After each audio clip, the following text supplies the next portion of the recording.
Et bonjour à tous et bienvenue à cette présentation, c'est une avant-première, complètement, du nouveau studio de France Télévisions, V-Studio. Je vais passer la parole à Karine qui va mener cette conversation avec tous les acteurs de ce studio qui s'installe maintenant à côté des studios de Vendargue qui existent déjà et qui est dans le cadre du plan de l'image 2030. C'est pas exactement le... On remettra tout dans l'ordre. Voilà. On a l'essentiel et ensuite on... En tout cas, on est très fiers que ça se passe à Cinémed, cette annonce. Voilà. Je te laisse la parole, Karine. Merci, Christophe. Merci et encore de l'énergie, encore quelques jours, Christophe, pour le festival. Merci pour ton accueil et merci aussi de faire en sorte de permettre que cette rencontre se déroule ici à Montpellier dans le cadre du festival Cinémed. C'est à la fois le lieu idoine parce que cette manifestation facilite la rencontre entre les professionnels de différents métiers, mais également parce que ce festival propose aussi un écho naturel à l'activité du cinéma et de l'audiovisuel en région et plus précisément ici à Montpellier dans ses alentours proches. Laurence Schaub, Laurence, tu es à l'initiative de cette table ronde et je te remercie d'avoir songé à Occitanie Film pour l'animer. À moi, je te remercie de ta confiance. Et avec la région Occitanie, avec la métropole de Montpellier, je salue Éric Pinceau, élu à la culture. Nous sommes à vos côtés depuis le début de cette aventure dont tu vas nous rappeler les étapes. Et les studios de Vendargue, c'est déjà une histoire à raconter qui a déjà quelques années, mais c'est aussi des actualités, des projets à venir, projets qui s'inscrivent dans un secteur où vous dynamisez l'emploi, dans lequel vous générez des impacts économiques, où vous resserrez les liens entre tous les acteurs d'un écosystème en dressant aussi des passerelles entre la formation et les équipes de tournage. Et enfin, je ne néglige pas non plus que toute cette énergie est déployée pour créer des récits, pour créer des fictions, et nous sommes nombreux à suivre la production principale qui se fabrique dans vos studios et dans les rues de Montpellier notamment, et vous êtes nombreux à les croiser, la série Un si grand soleil, dont l'épisode 1500 sera diffusé lundi ou mardi prochain. Le succès de cette série quotidienne rappelle le désir toujours croissant du public pour la fiction, désir auquel répondent les chaînes historiques, ainsi que les plateformes qui émergent et qui trouvent ici en Occitanie des écrins pour leur tournage. Les décors sont riches et variés, ici dans l'Hérault, mais nous le savons depuis quelques années, nous avons pu aussi le mesurer plus précisément grâce à la rédaction d'un rapport en 2019. La France connaît un déficit en matière de studios de tournage. Et cette table ronde s'inscrit à la fois dans ce constat et dans cette dynamique globale, accélérée et consolidée avec l'appel à projet de la Grande Fabrique de l'Image France 2030. Nous allons échanger pendant 1 heure environ sur les opportunités créatives et de production qu'offre le tournage en studio, sur les nouvelles technologies de production virtuelle, ainsi que sur leur utilisation dans des logiques de formation des futurs professionnels. Laurence, je te laisse la parole, si tu veux bien, à la fois pour présenter les activités à V-Studio. Pierre-Marie, tu enchaîneras, si tu veux bien, avec... ne me dites pas non, sinon je serai embêté, c'est mon déroulé. Afin d'illustrer par des exemples concrets ce que vous êtes en mesure de créer au sein des Tontons Truqueurs. Et nous sommes très heureux aussi que vos propos soient enrichis par d'autres points de vue, celui de Sophie Cazes. Vous partagerez comment, à l'AFEMIS, vous vous emparez des nouvelles technologies au service de la formation des futurs talents. Olivier Théry-Lapiné, c'est une chance aussi de vous avoir et de pouvoir vous entendre nous parler de l'expérience passionnante qu'a été le tournage d'Emilia Pérez, de Jacques Audiard, en studio, et comment cet outil s'inscrit et répond à l'ambition esthétique du réalisateur et de toute son équipe. Et enfin, Dominique Cabrera et Gaël Bessière, vous étiez ici même, quasiment jour pour jour, il y a 1 an, pour évoquer le nouveau film que tu réalises, Dominique, ce film en fabrication alors, Des femmes comme les autres, qui sera en tournage d'ici quelques semaines ici à Montpellier. Et tout à l'heure, cet après-midi, vous avez pu visiter les studios de Vendargue et vous pourrez nous partager vos impressions sur cet outil, sur ses apports possibles pour celles et ceux qui créent des fictions. Laurence, je te laisse la parole, si tu veux bien, avec quelques visuels que tu pourras à la fois commenter et bien sûr, la parole aussi sera à vous quand vous le souhaitez.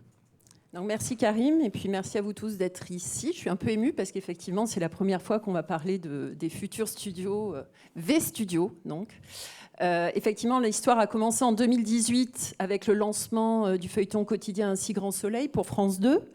Ça a commencé dans la neige, en fait, bizarrement, au mois de mars, alors qu'on allait commencer la production. On nous avait promis le soleil, et en fait, c'était fake. C'était un fake. Le soleil n'était pas là. Mais ensuite, tout s'est aligné. Donc, ce feuilleton a été un succès dès son premier jour de diffusion. Et en même temps que le pari de lancer un feuilleton, France Télévisions a fait le pari d'ouvrir des studios pour le fabriquer. Donc, au démarrage, nous avions 2 plateaux. 2 plateaux de 1000 m² et du stock, des espaces de stockage à Vendargues, donc sur 16 000 m², qui était initialement un entrepôt logistique. Nous avons fondé ces studios de fabrication immédiatement avec nos amis les tontons truqueurs. Et ça, c'était la façon de nous différencier dès le début vis-à-vis des productions existantes en feuilleton, qui étaient à l'époque Plus belle la vie et Demain nous appartient, qui nous avaient coiffé sur le poteau en démarrant avant nous. Mais finalement, c'était un mal pour un bien, puisque ça a montré qu'il y avait un appétit de feuilleton et ça nous a permis de nous installer immédiatement. Et donc, par la suite, nous avons développé 2 nouveaux plateaux de tournage en 2021. Et dès le départ, nous avions créé évidemment les ateliers de fabrication de décors, la menuiserie, la peinture, les espaces de stockage qui ont permis de remplir ces studios.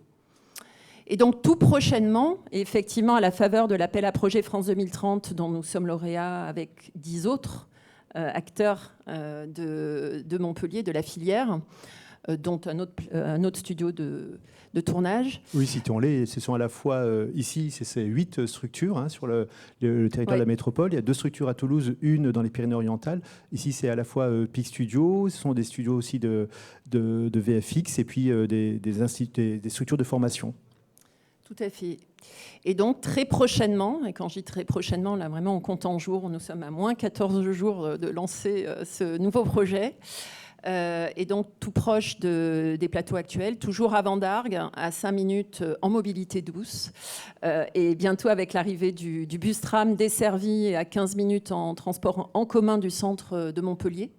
Donc je remercie tous les acteurs qui vont permettre cette arrivée du bus tram très prochaine par la ligne 1. Donc un nouveau pôle créatif de 2 hectares sur 11 hectares qui sont détenus par la société Prodrid, qui est donc notre partenaire dans ce projet, et 2 bâtiments dans un premier temps pour proposer 4 nouveaux plateaux qui feront entre 300 et 1000 m², et surtout qui auront une hauteur sous plafond qui sera le double de celle qu'on a aujourd'hui dans les studios, qui convient très bien à la fabrication de fiction audiovisuelle, un peu moins à la fabrication d'autres types de productions, comme on se l'est dit avec Olivier. Donc certains films de cinéma nécessitent plus de hauteur ou certains programmes de flux. Parmi ces plateaux, d'ailleurs, 2 seront pour accueillir du public, ce qui nous permettra également de développer des productions de divertissement et de jeux. Et donc, si on est venu dans le sud, et si on renvoie tout de suite sur notre site à Occitanie Film, c'est évidemment pour les décors aussi qu'on peut trouver en Occitanie, et en particulier autour de Montpellier, une diversité incroyable sur quelques kilomètres entre les paysages du littoral et les paysages des Cévennes, par exemple, ou de la Camargue. Donc là, vous voyez qu'on va donc doubler notre nombre de plateaux, et que nous allons continuer à développer l'ensemble des services qui vont autour de la production, en partant du repérage de décors, de l'ingénierie de production, toutes les prestations associées au tournage, la production de décors donc réels et virtuels avec les tontons truqueurs. Pierre-Marie vous en parlera. Et donc, au-delà d'un si grand soleil, sur nos plateaux, on a tourné des fictions pour France Télévisions et d'autres antennes, et vont venir tourner prochainement sur notre plateau dit C, l'équipe de SND Fiction pour le feuilleton quotidien de M6, qui donc commencera à tourner au printemps prochain chez nous. Alors ça, c'est une phrase qui est à la fois dans le flux de cette présentation que tu fais, Laurence, et qui, en soi, est une information absolument spectaculaire pour nous tous, nous toutes, dans cet écosystème. Voilà, cette 4e série quotidienne qui va se tourner ici. Tout à fait. Voilà. Et donc, à Vendargues. Si nous étions en langage SMS, on mettrait plein d'émojis, points d'exclamation, etc. quoi. C'est ça. On a été surpris nous-mêmes, en fait, avec Olivier. mais on est très, très contents. On est très contents, effectivement, de pouvoir partager nos expériences avec M6 et avec cette équipe. Et donc, le développement, évidemment, d'une activité à nouveau très importante Parce que pour faire tout ça, donc tu le disais, Karim, il faut beaucoup de moyens humains. Et en fait, c'est à peu près 2500 personnes qui travaillent chaque année sur le feuilleton.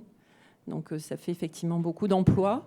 Et c'est aussi beaucoup d'écoles avec lesquelles on travaille en partenariat pour pouvoir dénicher les nouveaux talents sur les métiers historiques et des nouveaux métiers liés notamment à la production virtuelle. Et Pierre-Marie et Sophie vont vous en parler aussi.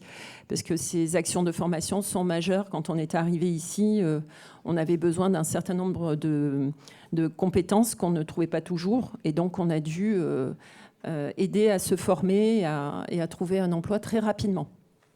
Oui, c'est en ceci aussi que je faisais référence à ces passerelles avec la formation. Alors, je salue la présence de plusieurs de mes collègues d'Occitanie Film. Je vois Estelle Cavois, Caroline Delpoux, je vois Maxime aussi Beaufet. Peut-être que Marin aussi est là, Rosenstiel. Oui, il est là. Et Carole. Et effectivement, là, c'est vraiment, nous, c'est ce qui nous anime au quotidien, hein, c'est-à-dire l'impact sur cet écosystème-là, ces personnes, ces jeunes diplômés qui aspirent à rentrer, à avoir cette insertion professionnelle, et puis au fait aussi le fait de mesurer aussi cet impact économique. Alors il y a aussi, je glisse, on en parlera pas aujourd'hui, même si on peut essayer de le quantifier, c'est aussi l'impact en termes d'attractivité, de rayonnement, l'impact touristique également. Pour avoir fait les visites aussi ici à Montpellier, on sait aussi que cette image et ces bouts de territoire qui circulent ailleurs, en France, bien sûr, attirent, séduisent et intriguent beaucoup de personnes, quoi. Voilà, donc ça c'est vraiment notre quotidien Occitanie Film. On est heureux d'être au plus près de vous dans ces projets-là. Et oui, et parce que effectivement tout ça ne pouvait pas se faire sans le soutien de toutes les collectivités aussi. Ça a été la manière d'être accueilli ici a été un facteur évidemment important, très important, et continue de l'être dans nos futurs et actuels développements. Donc on travaille vraiment avec toutes les équipes, que ce soit de la culture, du développement économique, Occitanie effectivement, main dans la main, et avec l'ensemble de tous les acteurs pour faire de ce pôle un vrai pôle sur la carte qu'il est devenu, puisque première terre de tournage en nombre de jours de tournage en France. Je ne suis pas sûre qu'on en ait bien conscience, mais devant l'Île-de-France quand même. Donc pour en la fiction, production, ouais. Sur la production de fiction. Petite, pour voilà. Le petit écran, tout à fait. Et donc grâce à tous ces développements faits tous ensemble. On enchaîne avec... Et donc Pierre-Marie, oui, va nous raconter un peu plus ce qu'on fait en production virtuelle. Je te laisse évoquer, si tu veux bien, Pierre-Marie, à la fois votre travail, vos compétences en matière de production virtuelle, studio LED, des décors virtuels, des décors sur fond vert et en temps réel, et ceci par les 3 courtes vidéos. Je coupe le son de ces vidéos ou on profite de leur musique très entraînante? On peut couper le son. Okay. C'est jamais que de la musique un petit peu... d'ascenseur, comme dirait l'autre. Écoutez, moi je me présente, je suis Pierre-Marie Boyer, donc le directeur des productions des Tontons Truqueurs. Donc la société a été fondée par Christian Guillon, un grand superviseur des effets visuels qui est maintenant parti à la retraite. Et du coup, voilà, on essaye de maintenir un petit peu toute la philosophie dont on a hérité de par son expérience qu'il a pu nous fournir. Donc tous les Tontons Truqueurs a été bâtis autour de la production virtuelle, ce qu'on appelle aujourd'hui la production virtuelle, hein, parce qu'avant il n'y avait même pas de nom, hein, pour dire ça. Donc c'est cette capacité à ramener ces effets spéciaux sur le plateau de tournage et non plus de les laisser passer en post-production, hein. On connaît tous le célèbre on verra ça en post-production et pour l'instant on s'en fiche. Ici, là en effet, on va prendre le pari inverse et plutôt essayer de faire un maximum de préparation et être en capacité d'afficher ces effets spéciaux en direct sur le plateau de tournage, donc remplacer parfois le fond vert par des éléments 3D en temps réel. Donc pour ça, il y a toute une technologie à mettre en œuvre. La vidéo, elle défile. On peut passer là. Ouais. Aussi. Ou en effet avec des écrans LED. Donc comme vous pouvez le voir, ici on va projeter des effets spéciaux, donc par exemple des environnements soit virtuels, soit réels, hein. Ici on utilise par exemple des images réelles, et donc on vient les projeter sur ces murs de telle façon à ce que l'effet se crée en direct, aussi bien sur la voiture que sur le comédien. C'est une technologie finalement dans l'esprit, hein, on se rappelle un petit peu de la rétroprojection, hein, qui était déjà utilisée il y a très longtemps sur les films. Donc on se rapproche un petit peu de ça, avec bien sûr un petit peu plus de techno aujourd'hui, pour arriver à un petit peu plus de réalisme. Donc c'est des nouvelles façons de tourner qui vont permettre aussi d'accélérer la production. C'est là où notre rencontre avec France Télévisions s'est produite. Eux, ils avaient un enjeu de en tout cas augmenter la qualité des images fabriquées en studio, en poussant et repoussant les murs du studio et plus en donnant ces images de studio très étriquées où on est un petit peu enfermé dans ces boîtes, parce que voilà, le prix du mètre carré du studio est quand même reste un enjeu pour tout producteur. Et ici, on va, malgré cette contrainte, donner cette impression d'être dans un décor naturel, c'est-à-dire voir par la fenêtre, mais plus cramer la fenêtre avec un voile blanc comme on le fait encore sur beaucoup de productions, qui est une méthode efficace, mais voilà, on voulait s'affranchir en tout cas de cette contrainte, donner de la perspective, donner l'impression de décor assez important. Si tu lances la vidéo, là, on va pouvoir voir un petit peu ce qu'on est capable de faire. Voilà, par exemple, dans cet hôpital, donner cette sensation que voilà, il y a un extérieur existe, il y a des couloirs qui font vivre cet hôpital, pour arriver jusqu'à des décors qui sont entièrement virtualisés aujourd'hui. Donc, c'est-à-dire, on va uniquement jouer avec des accessoires de jeu qui vont rentrer en interaction avec les comédiens. En revanche, tous les arrière-plans vont être générés en 3D. Donc là aussi, c'est une capacité qui est assez nouvelle. Ça nous permet de produire énormément de plans truqués, parce que c'est aussi, de par notre expérience sur la série quotidienne, on a industrialisé ce processus. Dans le cadre de la série, c'est 8000 plans par an qui sont fabriqués avec de la 3D en temps réel sur le plateau. Pour les techniciens, on va quand même se permettre un recalcul de la 3D en post-production, c'est-à-dire sans cette contrainte du temps réel, de telle façon à avoir une image plus définie, plus qualitative, et retrouver beaucoup ce photoréalisme qui va permettre de tromper le téléspectateur. Voilà, tous ces travaux nous ont permis aujourd'hui aussi de mettre un pied dans le cinéma, notamment avec le film de Noémie Merlan qu'on a eu la chance de présenter au Festival de Cannes cette année. C'était un petit peu, on avait déjà fait un premier long métrage, mais voilà, on n'était que sur une ou deux séquences assez simples pour faire de ce qu'on appelle une séquence de ruling, qu'on avait réalisé sur fond vert à l'époque. Nous n'étions pas encore dotés de l'outil écran LED, mais aujourd'hui, voilà, nous avons pu proposer la solution à Noémie Merlan pour reproduire tout un appartement en studio. Les femmes au balcon, c'est l'histoire d'une colocation de filles avec en face un photographe. Et elle avait bien repéré, voilà, ils avaient trouvé un décor, et même les 2 appartements étaient disponibles, mais un appartement était beaucoup trop petit pour accueillir une équipe de tournage de long métrage. Donc ils y ont réfléchi, ils pensaient y aller, et puis au dernier moment, ils ont dit non, mais on va pas rentrer dans ce truc-là.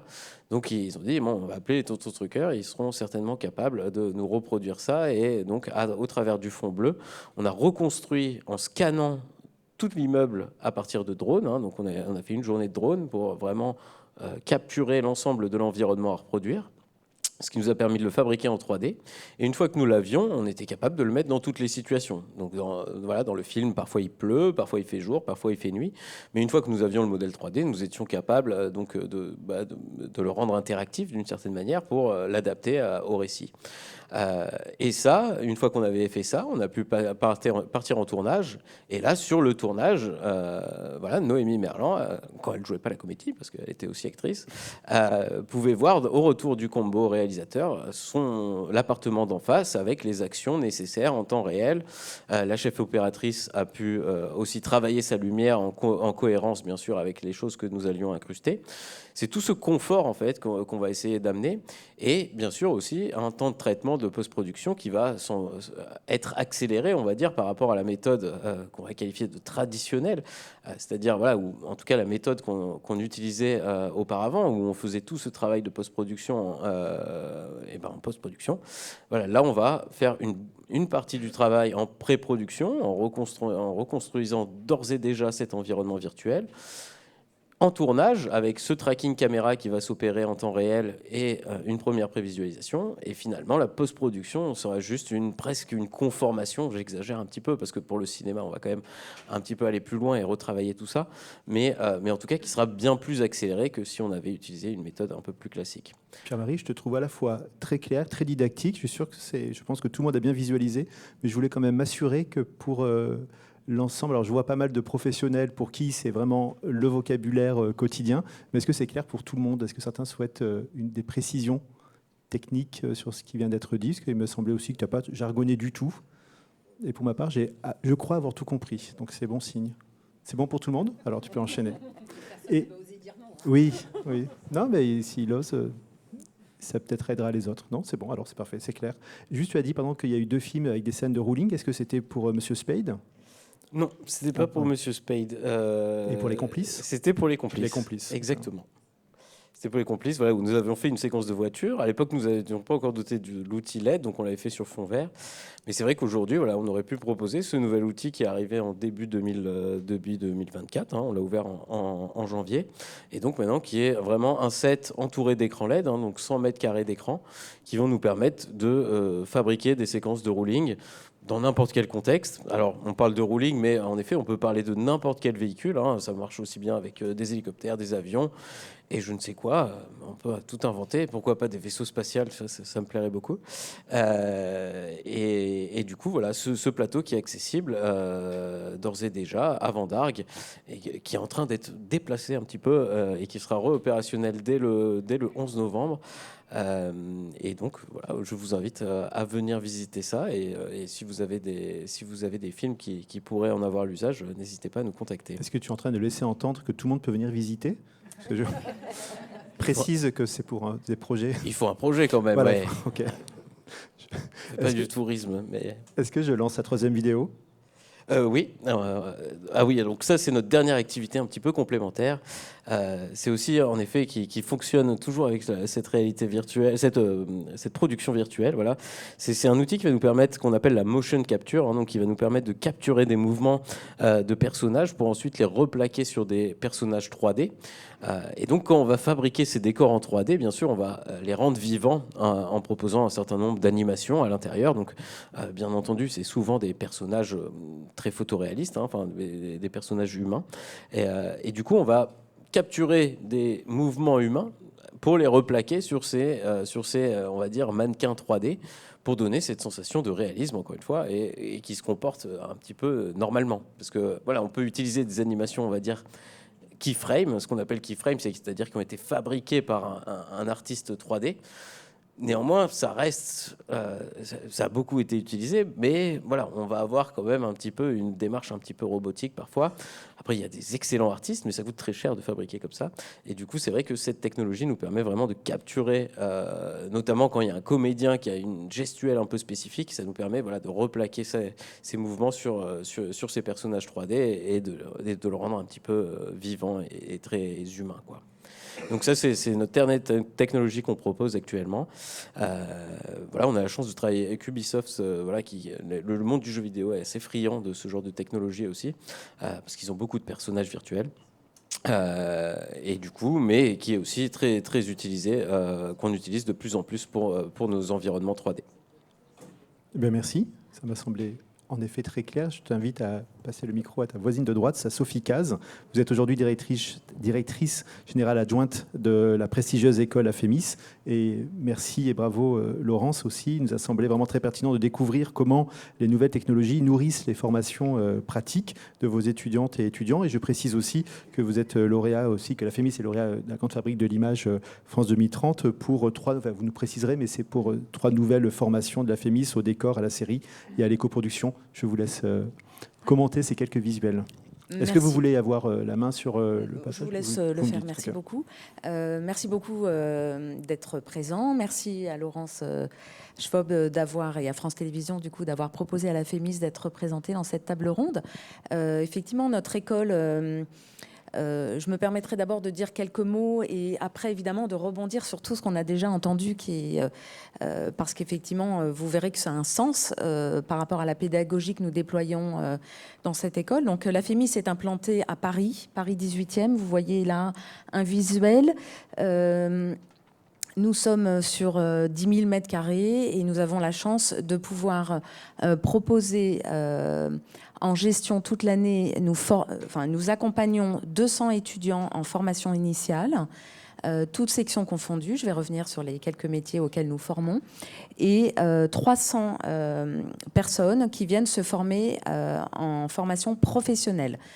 Donc, cette école n'est accompagnée que de professionnels en activité. Nous n'avons pas d'enseignants permanents.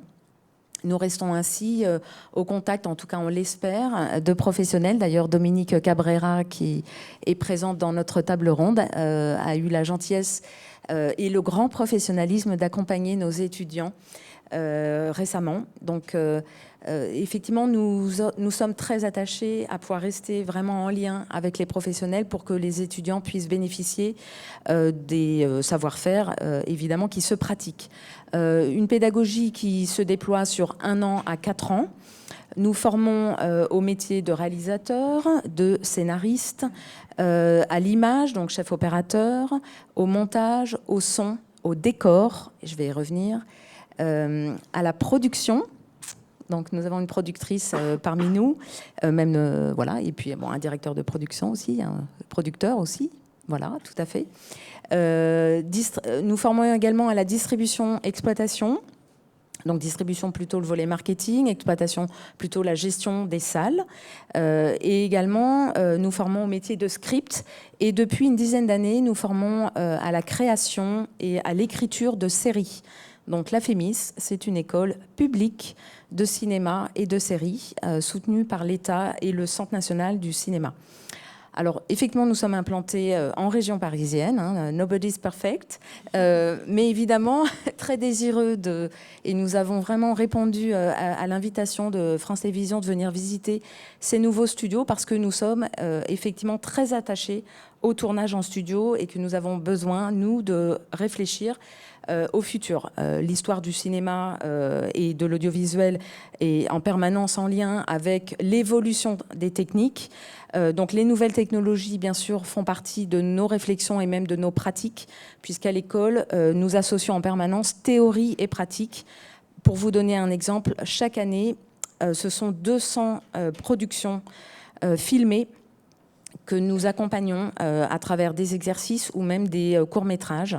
Donc nous avons une activité extrêmement soutenue à l'école. Justement parce que nous avons, donc au sein, derrière ces murs, en fait, nous avons 3 salles. Alors là, on voit un plateau de tournage. Nous en avons 3. Dans ce plateau, vous pouvez voir en fait derrière que tout a été créé par nos étudiants en décor. C'est l'intérêt d'avoir cette pédagogie où nous avons finalement tous les métiers rassemblés pour permettre aux étudiants de comprendre ce qu'est le collectif qui va finalement constituer les équipes de films.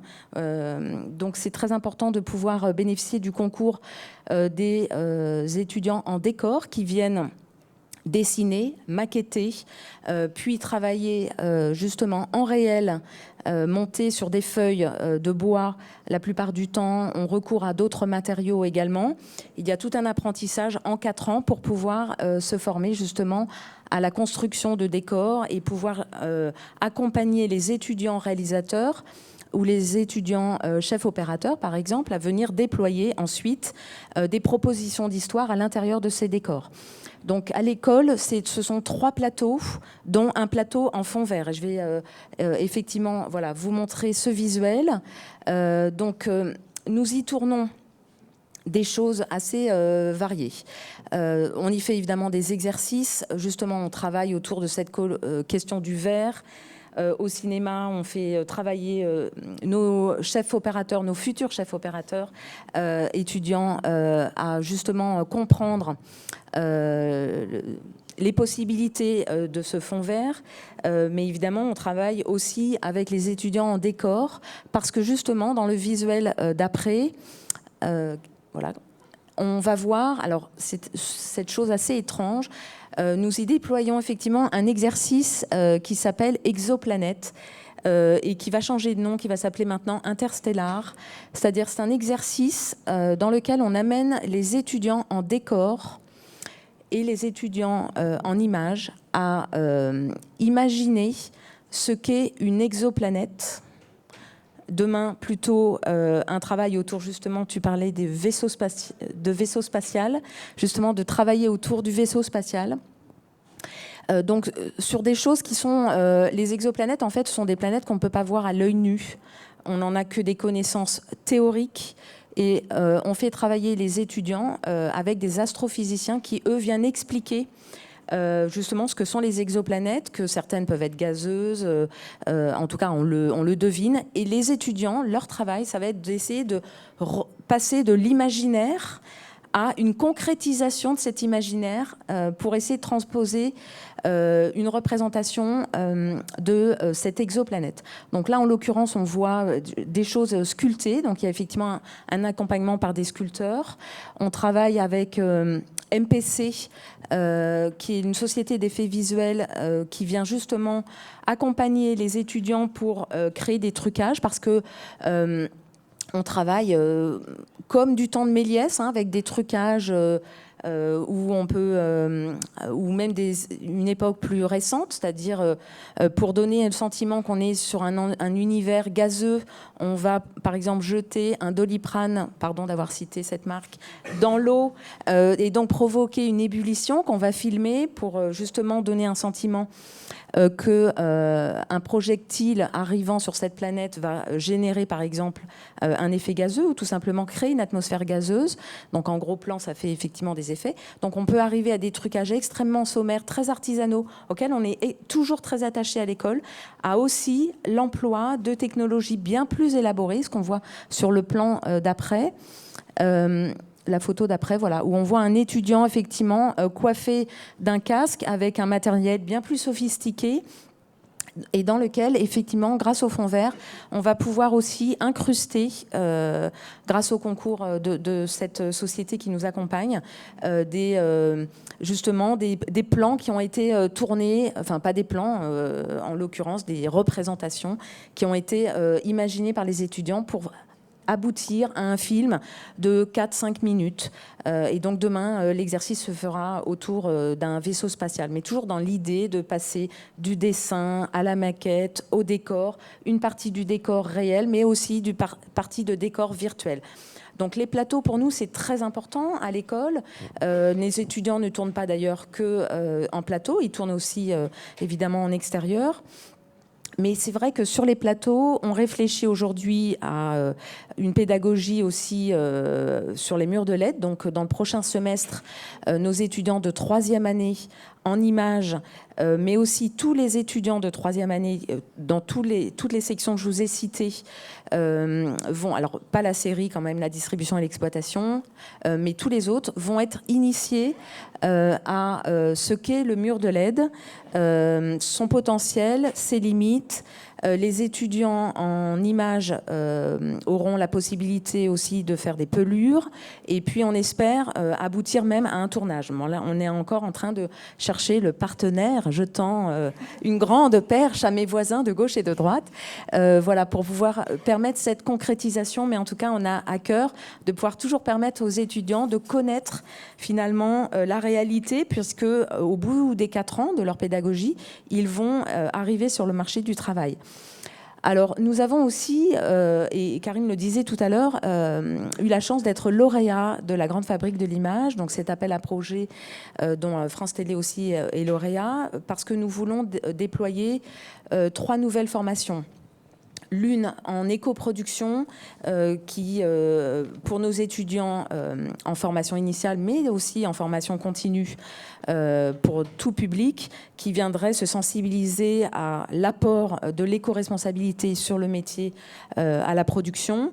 Nous y travaillons avec EcoProd. Et là, les modules sont prêts et nous allons bientôt démarrer.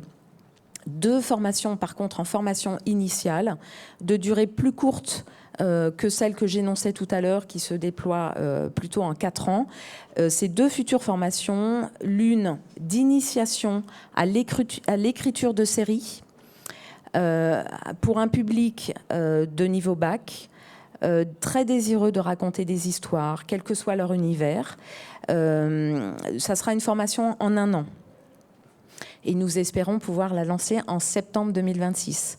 Nous ferons cette formation avec un certain nombre de partenaires, voilà, dont nous sommes actuellement en pourparlers justement très étroits avec France Télévisions et sur le point de signer autour de cette formation. Nous avons aussi un autre projet de formation au décor, décor et nouvelles technologies, une formation d'1 an plus 6 mois de stage. Nous avons déjà des partenaires, donc là on s'adresse à des jeunes, là aussi plutôt de niveau bac, avec vraiment une forte appétence pour le dessin, parce que la pratique du dessin associée à des cours d'histoire de l'art, mais aussi à la pratique de la technologie en 3D, et pas que, viendra effectivement être complétée par 6 mois vraiment sur une immersion en plateau, une immersion dans des sociétés d'effets visuels, et aussi dans des maisons d'accessoires, parce que cette formation s'adressera finalement à des jeunes qui pourront devenir par exemple ensembliers.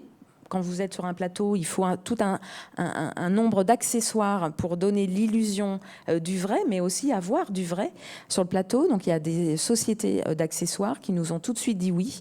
Et puis aussi, cette formation permettra à ceux qui le désirent de devenir assistants chef décorateur. Donc là, c'est une formation sur laquelle on cherche encore des partenaires, mais c'est vrai que la question de la prévisualisation qui était évoquée tout à l'heure par les tontons truqueurs sera évidemment un élément clé au sein de cette pédagogie.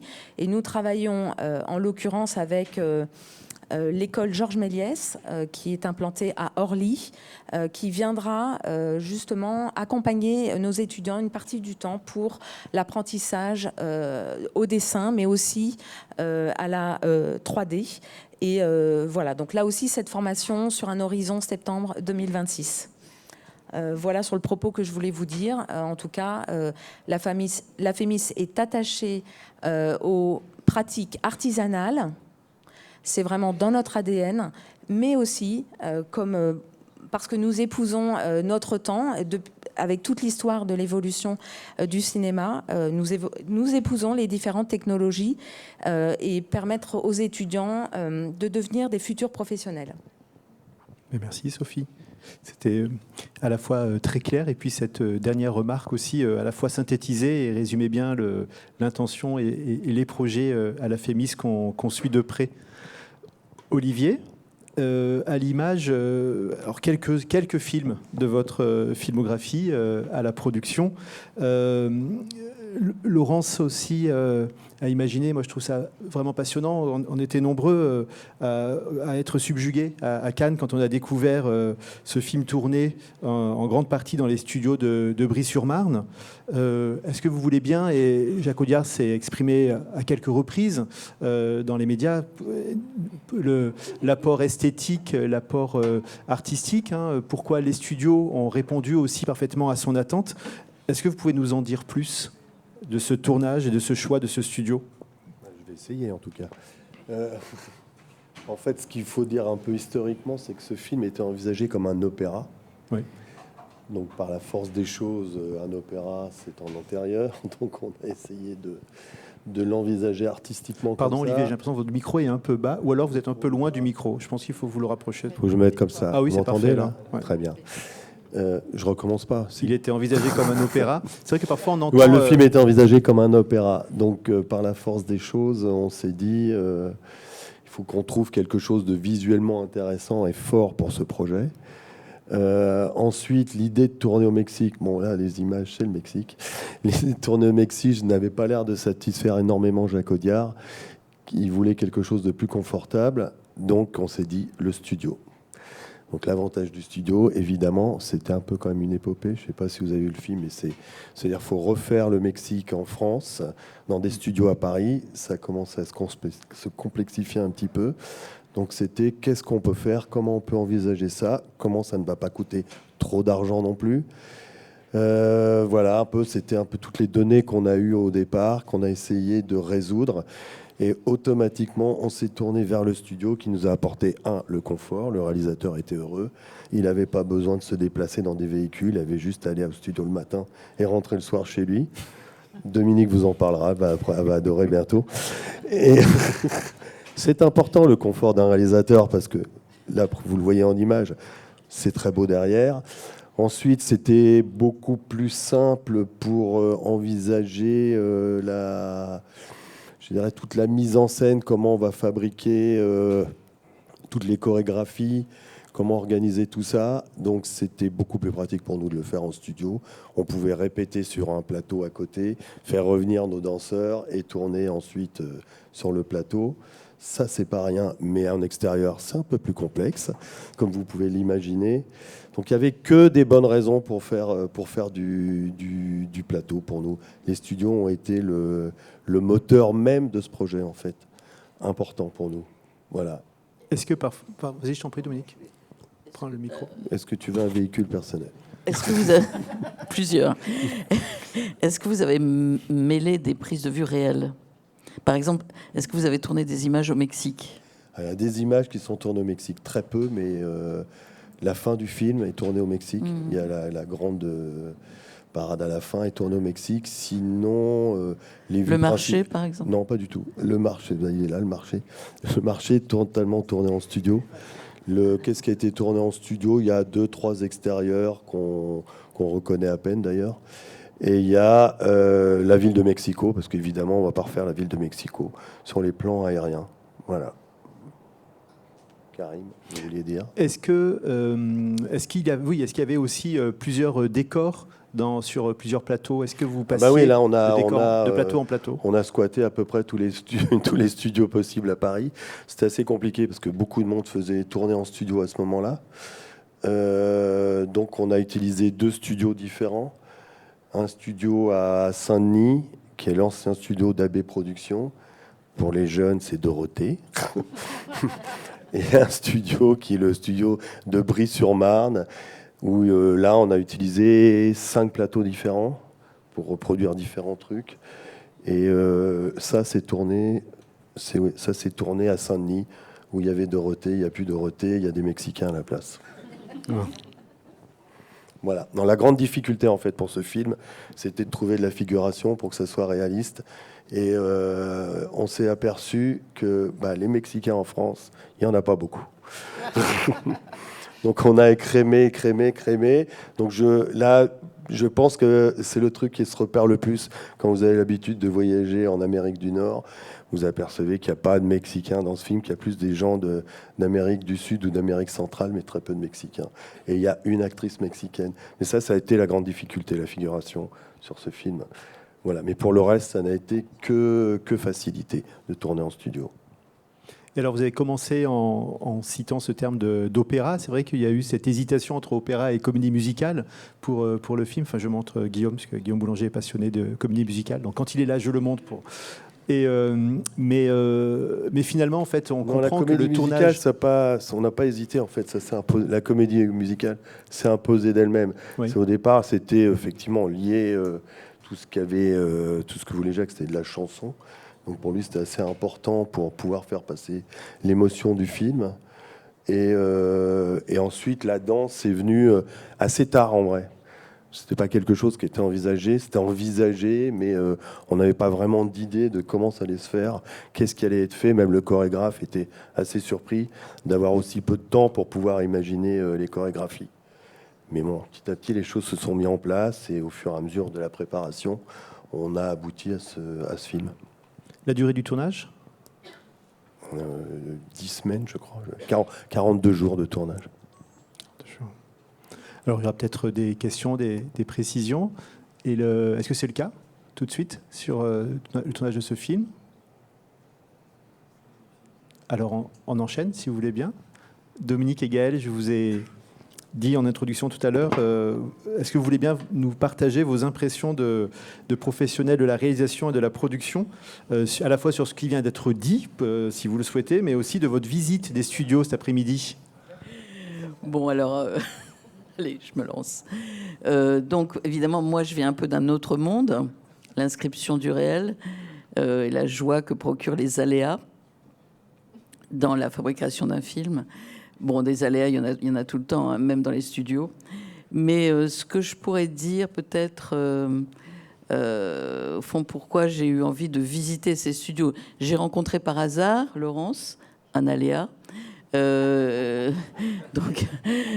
Donc Laurence m'a proposé de visiter ces studios. Et c'est tombé juste parce que donc là, je vais faire un film à Montpellier bientôt, entièrement en décor, non seulement naturel, mais intrinsèque à l'histoire. Je vais même tourner chez ma maman.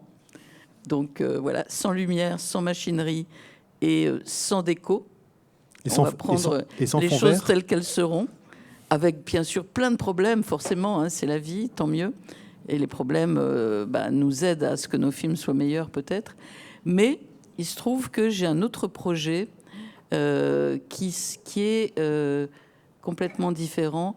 Et justement, Olivier a prononcé le mot d'opéra. Moi, ce que je trouve intéressant, et ça a été nourri en fait par cette visite qu'on a faite ce matin, c'est pas tellement de créer une atmosphère entre guillemets réaliste grâce à toute cette technologie qu'il y a dans le studio. C'est presque le contraire en fait, c'est-à-dire utiliser le studio dans son côté théâtral. Et au fond, grâce à un studio, être dans la tête de quelqu'un. Et comme vous l'avez un peu fait dans Emilia Pérez, et comme dans les films d'Alain Resnais, enfin, il y a beaucoup d'exemples de films qui m'intéressent, tournés en studio, évidemment. Et au fond, c'est peut-être comme ça que moi, je pourrais utiliser un studio. C'est-à-dire, on pousse une porte, on est ailleurs. Il y a une feuille de décor qui tombe, et ben hop, on est dans un autre passage imaginaire de notre esprit, comme dans un film de Youssef Chahine, ou enfin bon, il y a 1000 exemples. Et là, en effet, tout à l'heure, comme je l'imaginais, j'ai eu la vision que peut-être, oui, je pourrais faire un film en studio, à condition d'utiliser le studio en tant que cet outil-là, c'est-à-dire d'une façon finalement très réel par rapport à l'outil qu'est le studio. Et là, oui, ça m'intéresserait en effet. Et oui, alors, midi 20h, c'est pas mal comme horaire pour moi. Je dois dire que ça me va bien. 10h, 18h, voilà, etc. C'est pas mal, oui. C'est peut-être mieux à mon âge que 6h du matin sur place. Voilà, oui, ça m'a vraiment intéressé. En effet, je me vois bien faire ce film-là. Peut-être un jour. Allez, dans 1 an. Dans 2 ans. Voilà, Gaël. À moins que vous ayez des questions. Non, je t'en prie. Non, c'était juste une remarque. Ce que tu viens de dire, le passage d'un lieu à un autre, et d'un plateau à l'autre, et donc d'un décor à l'autre. Tu pousses une porte, tu es ailleurs. Il y a des exemples, effectivement. Ça, c'est fascinant. Ouais. Ça, c'est vraiment chouette. Et récemment... Et en effet, ça, on peut le fabriquer en studio. Hein, c'est plus simple. C'est-à-dire être complètement dans l'imaginaire, quoi. C'est vraiment chouette, ça. Mais je ne crois pas qu'il faille envisager le studio autrement, d'ailleurs. Il ne faut pas essayer de reproduire le réel. Voilà. Ce serait une erreur totale. Donc, effectivement, nous, quand on a envisagé de faire Emilia Pérez, l'idée, c'était de trouver quelque chose. Et chaque plan, chaque séquence, on se disait, mais comment ça peut être transfiguré? Comment on peut donner quelque chose, non pas de réel à la scène, parce qu'on n'est pas au Mexique, mais quelle va être la force d'utilisation du studio à ce moment-là, avec quel artifice on va pouvoir donner de la force à la scène. Et je crois qu'effectivement, faut pas penser au réalisme du tout. Oui, c'est-à-dire que le faux est un moment du vrai, voilà. Et le vrai est un moment du faux, et ça, évidemment, on le sait tous. Et je pense qu'en effet, en studio, on peut jouer avec ça. Le principe même du cinéma, voilà. On est tous des faussaires. Voilà, enfin des faussaires qui disent vrai, des faussaires qui disent vrai. Enfin, en tout cas, moi, j'essaye de dire quelque chose. Ça dépend des gens. Tout n'est pas équivalent. Hein. Gaëlle, qu'as-tu pensé de cette découverte ? J'ai trouvé ça passionnant parce que, en fait, j'ai, comme productrice, jamais fait de film en studio, si ce n'est il y a très longtemps, accompagné un film qui s'est tourné à Brie-sur-Marne, mais à l'époque où c'était encore la SFP, donc il y a très très longtemps. Voilà, un film qui s'appelait Tiré à part de Bernard Rapp et qui était effectivement tourné entièrement en studio. Et c'était marrant parce que c'était donc les techniciens de la SFP. Et alors ils étaient amusants parce qu'il y avait vraiment un truc, effectivement c'était 18h, ça se terminait, mais on éteignait l'électricité. Donc il n'était pas question à l'époque de dépasser l'heure, enfin tu vois, mais j'ai comme Dominique, c'est-à-dire que peut-être je suis d'une génération où voilà, l'idée que le cinéma c'est le réel. Mais pendant cet après-midi, justement, quand on était allé en studio, j'avais les mêmes références que toi. Je me suis dit, oui, mais si on pense à Mélo, si on pense à Smoking No Smoking, si on pense au bas fragile de Rivette, enfin, c'est tous ces cinéastes-là, ou évidemment, plus loin de chez nous, à Fellini. Voilà, le studio pour son côté ouvert, théâtral, monumental, ou plus près, puisque je connais bien, parce que j'ai un projet avec elle, Caroline Champetier, quand elle a fait Annette de Carax, notamment justement la scène du bateau, enfin de la noyade, enfin voilà, il y a des choses comme ça, très opératiques là aussi, et pour lequel le studio est vraiment magnifique. Donc, mais j'ai trouvé passionnant l'espace, et même là aussi, je me suis laissé prendre là quand on a visité, puisqu'on a visité, je sais plus, il y avait un lycée, l'hôpital, c'est-à-dire que je suis rentrée et j'avais l'impression, on a ouvert là aussi, hein, on a ouvert une porte. Et j'en fréquente beaucoup, pas pour moi, vous inquiétez pas, mais en ce moment, et vraiment, j'avais une impression de réel très très forte, quoi. Voilà, plus le travail passionnant et des tontons truqueurs. L'idée qui m'intéresse, effectivement, de se dire plutôt que de fabriquer tous ces effets en post-prod, voilà, l'idée de les fabriquer sur le plateau, je trouve que c'est vraiment intéressant. Peut-être moi aussi, à la fois les cinéastes que je produis, mais aussi peut-être aussi l'économie dans laquelle je suis, aussi peut-être m'a éloignée du studio parce qu'on a ce sentiment du coup. En tout cas, pendant très longtemps, et une réalité, un sentiment, une réalité. Combien ça coûte? Voilà. Un peu d'argent. Non mais c'est exactement la question. Parce que pourquoi souvent on tourne en décor dit naturel, c'est une question de coût. Donc ce serait intéressant que vous nous disiez, je ne sais pas si vous... Moi, je peux faire une première réponse, c'est qu'on produit un feuilleton quotidien. Oui. Et que l'économie d'un feuilleton quotidien, c'est évidemment le low cost de nos séries. Oui, mais bon, le coût, si tu veux, en fait, le rapport entre le coût et ce qui est fabriqué. C'est-à-dire que ce qui permet de tourner en décor. Ce qui est intéressant en décor naturel, c'est qu'il y a quelque chose de précieux qui nous est apporté par le temps qui a passé sur la ville, sur les gens. Tu vois, il y a quelque chose qui n'est pas payé, en fait, et dont on recueille le fruit dans ces endroits qui sont dits décors naturels. Et là, je pense que recréer ça dans un studio, c'est possible, bien entendu, on le sait tous, mais voilà, ça coûte du temps et de l'argent. C'est vraiment intéressant de parler de ça, si vous le pouvez. C'est intéressant de parler de ça, en effet, mais en effet, il faut quand même un usage, enfin voilà, de fabriquer des décors 3D. Voilà, vous l'avez bien en tête, c'est un investissement et c'est un travail voilà, qui est compliqué. On a parlé, voilà, on déploie des animations qui ont été faites en motion capture. On a besoin parfois d'aller scanner des bâtiments pour être fidèle au réel. Parfois, on va avoir des créations, donc là vraiment de la modélisation, donc du temps de travail qui est quand même assez long avec beaucoup de corps de métier. Hein. On parle de presque... Chez Tonton Truqueur, et pas beaucoup, mais en vrai, on a presque 6 ou 7 corps de métier. Donc, en effet, voilà, pour un décor 3D, on va en appeler déjà 4 ou 5. Donc, en effet, c'est un vrai investissement.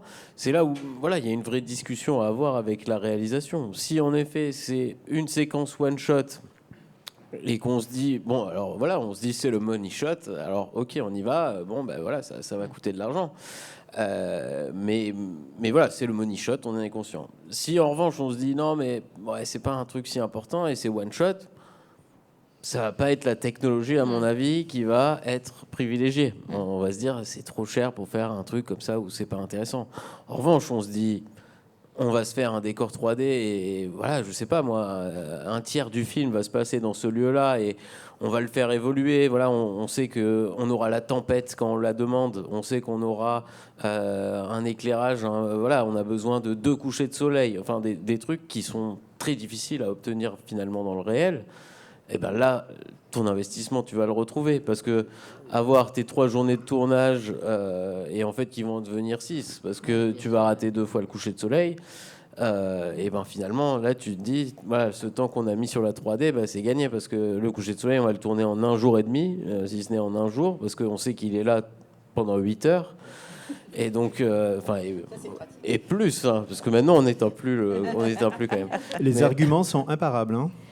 C'est-à-dire qu'on va être très bronzé à la fin. À chaque argument. Mais ce que en plus je trouvais très intéressant dans cette visite aussi ce matin plutôt, c'était aussi l'idée que cette alliance entre les studios France Télévisions et vous avait été fait dès le départ et que du coup il y avait un côté recherche et développement. C'est ça que je trouvais passionnant, qui fait que des nouvelles idées, on est du côté de la création aussi, et c'est ça que je trouvais vraiment passionnant. On retrouve la création de ce point de vue-là. C'est là où, en effet, en tout cas, la série quotidienne a été un formidable laboratoire d'expérimentation. Quand Christian Guillon a monté, maintenant, on se parle de ça il y a 8 ans. Christian Guillon, qui est encore une fois quelqu'un qui vient du monde du cinéma, quand on a eu l'opportunité de partir sur la série quotidienne, alors lui, par ses yeux de superviseur de cinéma, avait un peu les gros yeux, et bon, on a réfléchi, on a dit, mais si, ouais, eux, ils nous font confiance, on y va, quoi. Et au final, même lui, il s'est dit, mais en fait, c'est super, parce que voilà,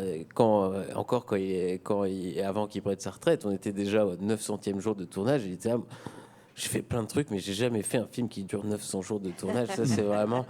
Et pendant ces 900 jours de tournage, et maintenant, qui sont devenus 1500, on a fait des tas d'essais, des tas de trucs, et des trucs qui n'ont pas marché, des trucs qui ont marché, mais on fait un long métrage en volume par semaine, qui est un long métrage de télévision, mais on a essayé plein de choses, quoi, entre de la course-poursuite à faire des décors où il se passe des choses incroyables, à tenter de faire de la figuration virtuelle un peu précise. Il y a des trucs même qui nous demandaient, nous on n'y croyait pas vraiment et finalement ça marchait. Il y a des trucs on a essayé de leur vendre et finalement ça marche pas bien, et vice versa. Et du coup on a pu essayer de plein de trucs et c'est comme ça qu'après maintenant on est capable de proposer tout ça à l'industrie du cinéma, quoi. Sophie voulait dire. Alors justement, je voudrais rebondir sur ce qui se dit à l'instant parce que nous, c'est ce qui nous a fasciné aussi lors de la visite à Vendargue. On est allé mi-septembre avec l'un des co-directeurs département au décor. C'est justement de voir le champ des possibles s'ouvrir, notamment par la prévisualisation, comme on voit certains métiers. Justement, il était dit tout à l'heure, on verra en post-production. Là, c'est plutôt, on verra en amont. Donc, lors de l'écriture, donc avec le scénariste, le réalisateur et le chef d'éco, l'idée justement d'un champ qui peut s'ouvrir. Alors évidemment, employé à bon escient. Donc c'est justement l'intérêt à quel moment y recourir et pourquoi. En tout cas, nous, en tant que centre de formation, c'est ça qui nous intéresse. Évidemment, de pouvoir apporter aux étudiants qu'ils aient toute la palette des possibles. Mais c'est ça qui nous intéresse. C'est-à-dire, on a la chance, nous, dans notre école, d'avoir justement tous ces étudiants en formation, de pouvoir justement rapprocher ces mondes-là pour leur donner cette opportunité. Et voilà, à Vendargue, c'est très net. On le voit de façon... et effectivement, on passe une porte et d'un seul coup, on est dans un hôpital, alors qu'on est que dans quelques mètres carrés. Mais on voit bien que, effectivement, ce fond vert, on va y venir glisser beaucoup de choses. Un extérieur ou une chambre d'hôpital, etc. Donc, c'est très fascinant. Et nous, ça nous inspire beaucoup. Juste une remarque. Il y a aussi quelque chose d'intéressant, c'est la communauté de travail. Tu vois, c'est-à-dire que dans un seul lieu, tous les jours, se retrouvent des corps de métiers différents. Oui. Et que peut-être des choses peuvent s'échanger, qu'il peut y avoir une espèce de force créatrice qui vienne peut-être de là, ou qui soit étouffée, bien sûr. Hein. Mais ça m'a intéressé. Oui, et puis qui travaille sur des étapes. Olivier Rollins pourrait... C'est ton quotidien, nous, qui travaille sur des étapes aussi très différentes aussi, hein, ceux qui sont sur des épisodes plus lointains, sur des temps de préparation, pendant que d'autres tournent. Enfin, il y a tous ces temps-là, ces concordances des temps qu'on retrouve aussi dans un même lieu. Juste une toute petite référence d'ordre filmographique. Vous avez cité plusieurs films, notamment d'Alain René, Mélo et Smoking the Smoking. Et plus près de nous, il y a eu le film, à la fois plus près de nous en date et géographiquement, le film de Malik Chiban, de ma part, de Gaulois, tourné non pas à Vendargue, mais à Colomiers, tout près de Toulouse, où Malik Chiban a utilisé aussi les décors comme des possibilités de rentrer dans des univers différents. On voyait ainsi l'adolescent Majid Cherfi, d'après son livre, on le voyait à la fois au lycée, puis l'instant d'après, traversant une porte dans sa chambre. Voilà, effectivement, l'outil était utilisé aussi comme une accélération et un rapprochement des lieux. Voilà. Ouais, alors, je signale juste qu'il est 18h et que s'il y a... Allez, non, je voudrais juste juste rebondir sur l'économie dont tu parlais. Et je pense qu'il est important, c'est que c'est la nature même du scénario qu'on a entre les mains qui va déterminer comment on va le fabriquer, qui va nous dire est-ce que c'est intéressant, est-ce que c'est pas intéressant, est-ce que le studio, on peut se permettre du studio parce que ça va générer justement de l'économie. Enfin, il ne faut pas envisager l'utilisation du studio comme quelque chose, on va tout fabriquer, on va faire des décors, on va faire des pirouettes, on va faire tout ce qu'on veut. Non, il faut... Tu te dis, je lis un scénario, le scénario, je me dis, tiens, ça c'est intéressant de le faire en studio parce que des trucs tout bêtes, une chambre, on sait tous que c'est super pénible de tourner dans une chambre, dans une salle de bain, dans des choses comme ça. Si tu as 10 jours de tournage dans une salle de bain, ça devient une espèce d'évidence que tu vas faire du studio parce que tu vas gagner du temps, parce que tu vas gagner en économie, parce que ta lumière va toujours être en place et que tu arriveras le matin, tu repartiras le soir, tu reviendras le lendemain, ta lumière sera toujours la même et tu pourras toujours continuer à tourner. Et je pense qu'il y a énormément de choses qui se font maintenant, qui sont pratiques parce que justement... on allie le studio avec ces nouvelles possibilités technologiques. Si on est sorti du studio, si la nouvelle vague nous a fait sortir des studios, c'était pour des raisons économiques, parce qu'on n'avait pas les moyens et que les appareils étaient beaucoup trop lourds, beaucoup trop chers. On est descendu dans la rue, on a mis des caméras sur des voitures, on a fait un peu ce qu'on voulait, on faisait de la caméra portée, parce qu'on avait des envies de film et que c'était pas cher.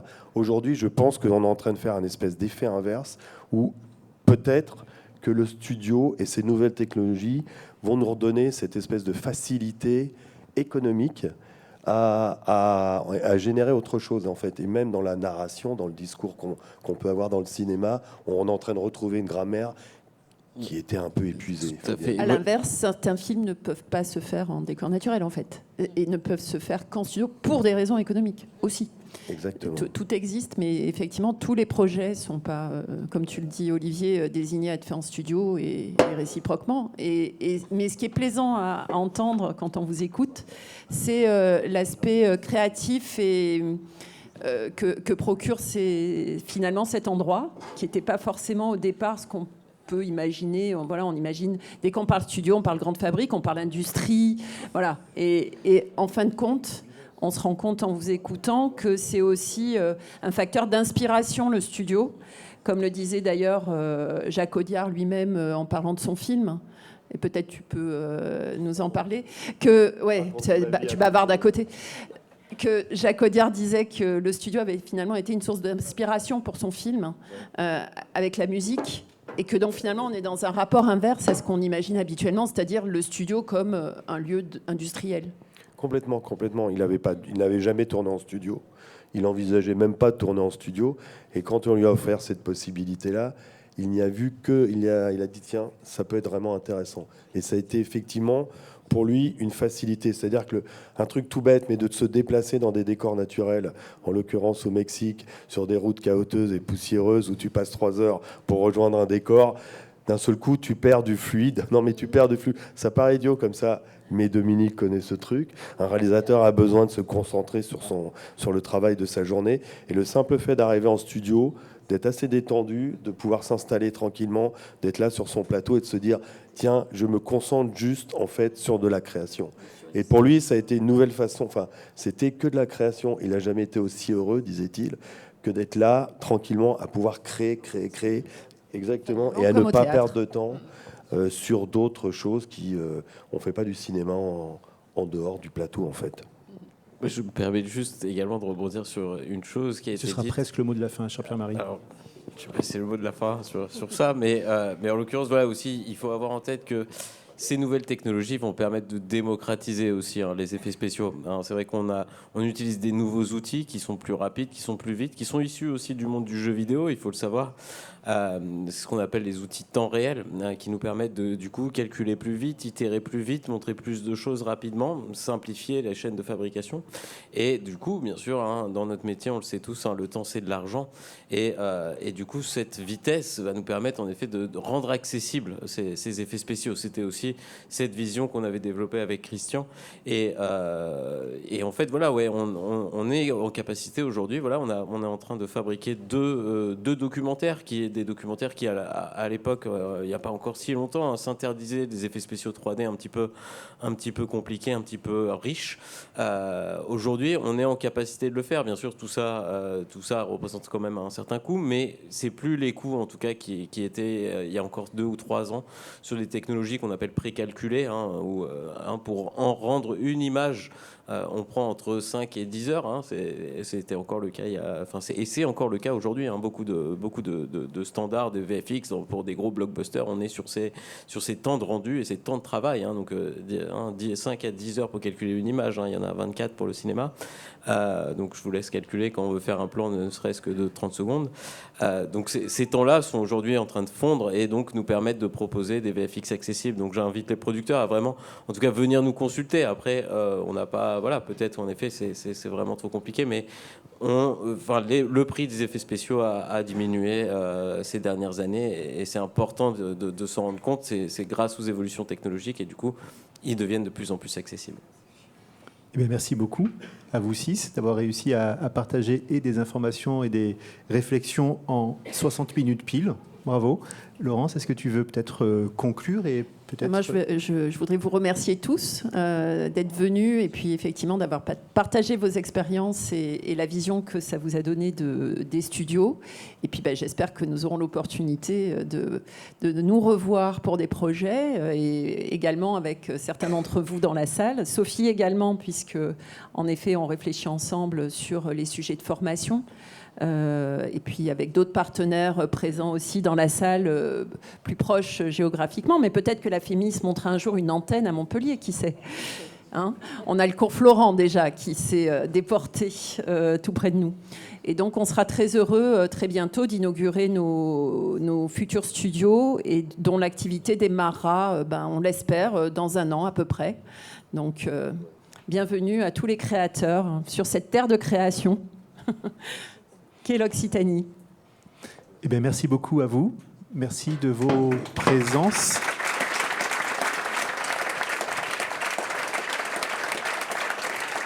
Karim, pour toute cette préparation et cette animation. Merci Avec beaucoup plaisir. à toi, Karim. Avec plaisir. Merci pour votre confiance. Donc, si vous voulez avoir peut-être un court échange de manière informelle, on est là encore quelques minutes. Voilà, merci, bonne soirée. Le festival continue, il y a encore pas mal de rencontres. Et pour information, demain matin à 10h, discussion avec Agnès de Sassy sur le film qu'elle a réalisé tout récemment, qui sera projeté ce soir. Et demain, on revient sur la fabrication de l'ensemble de son film à 10h dans cette même salle. Bon festival.